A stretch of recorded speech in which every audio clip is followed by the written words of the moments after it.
Hi everyone, so today I'm going to be revisiting the Varanguard. So I made a video before about how to paint them in a simple way because I hate painting trim, but this video is not about that. This video I just wanted to share with you because I recently brought the box with Abraxia and then I brought another box of Varanguard, and I wanted to show you like how I saved time and sanity. So this is the built one. It's not finished at all, but I just wanted to put it together for the next stage of painting. I also didn't glue on the front plates of the horses armor because it's, you know, easier to do some OSL later on, and the trim is quite hard to reach because of the legs.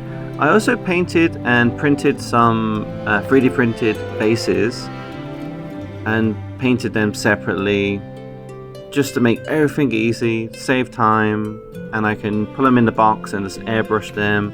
And you know, also the tails as well, I didn't glue them on yet. One thing to notice is they all look similar, but actually different parts don't fit. Like these parts here, they look similar, but the grooves don't fit like the same, so you need to be very careful. You can even label them with a color inside, because I didn't. I wasted a lot of time doing that. And then I also build the heads and the neck as well. So I didn't paint a T for any details yet because I thought I would just build them all first and then do it. But it's up to you. You can do that first. But I'm a bit impatient, so I don't know what it is with me. I just like to build it and make it. So this is pretty hard for me to sub-assemble because I really hate doing it. But if you want to do that, that's fine. So here are mine. I've glued them onto the bases because I've already painted the skin underneath before I glued them together. I've tidied them up a bit. So remember, this paint scheme is very similar or almost the same as the other video I made, which you can find painting Varanguard using contrast and golds. Actually no, the gold is a bit different. The gold, I used the Green Stuff World gold pigment paint. I've been using that a lot recently. You can see that in my recent Stormcast video too. So I also painted, I used copper color for the hooves because I wanted it to look a bit different, but to be honest, on the camera they look very similar. Later on these will be glowing with OSL. I decided to do the OSL later because I wanted to build them all first, so it'd be easier for me to paint them in one go. Because I like to load up my airbrush with the color, then go through each model, and I just feel if they're not built, then it takes time to do that. So I'm just experimenting here. I haven't made the perfect OSL recipe yet, but I'm going to share with you what I did. So first off, I started with just Mephiston red, and then I just, well, any red's fine to be honest, but Mephiston was in my cabinet, so I just sprayed that. I kind of missed it a bit where the, what are they, like the star tendrils come out, and then when it comes to the middle, the center part, that's when I add a bit more red paint. Then I use some Pro Acryl white or Corax white, any kind of white really, and I thin it a little bit with water, and then I just paint in all the cracks. And if you've added some water, then they would flow pretty well. You can even use an ink, but an ink might need a few more layers.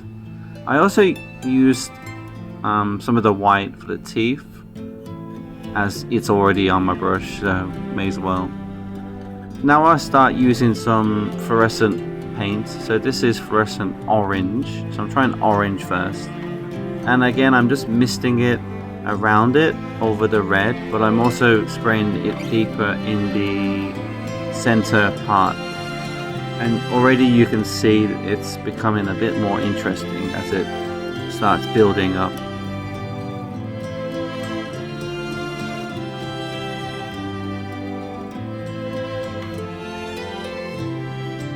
So this is how they look.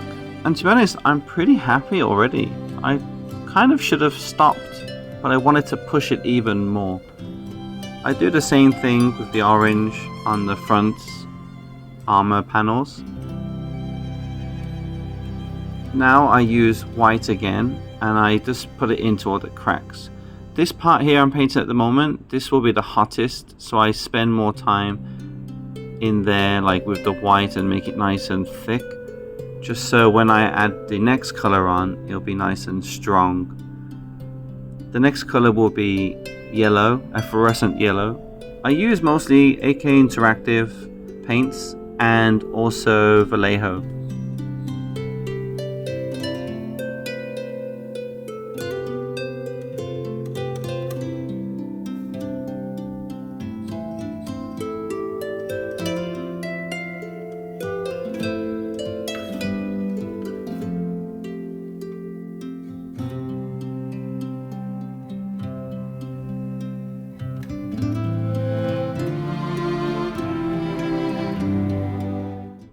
So contrast is very important when it comes to OSL.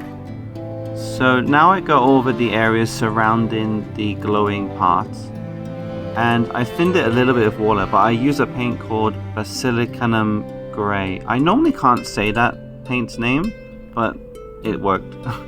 So I'm just feathering it around where the red and orange are starting to fade, just to tidy it up a bit, and also just to dull that area down and then tie it together with the black armor.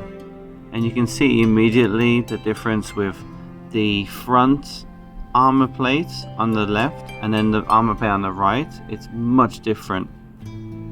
So just take your time and go around each of the OSL, the glowing areas. Also the front of the horse, the armor panels on the front of the horse. Don't forget them also.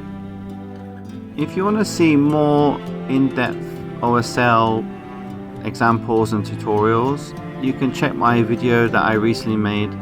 It's about the new Stormcast from Skaventide.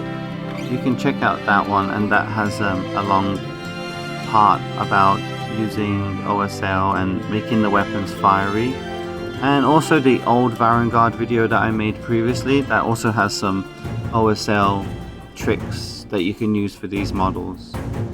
So here are the 6 Varanguard, and I've added some snow to the base too, just to break up the colors a bit and add like a nice cool tone to the base, and then the hot fiery elements up above.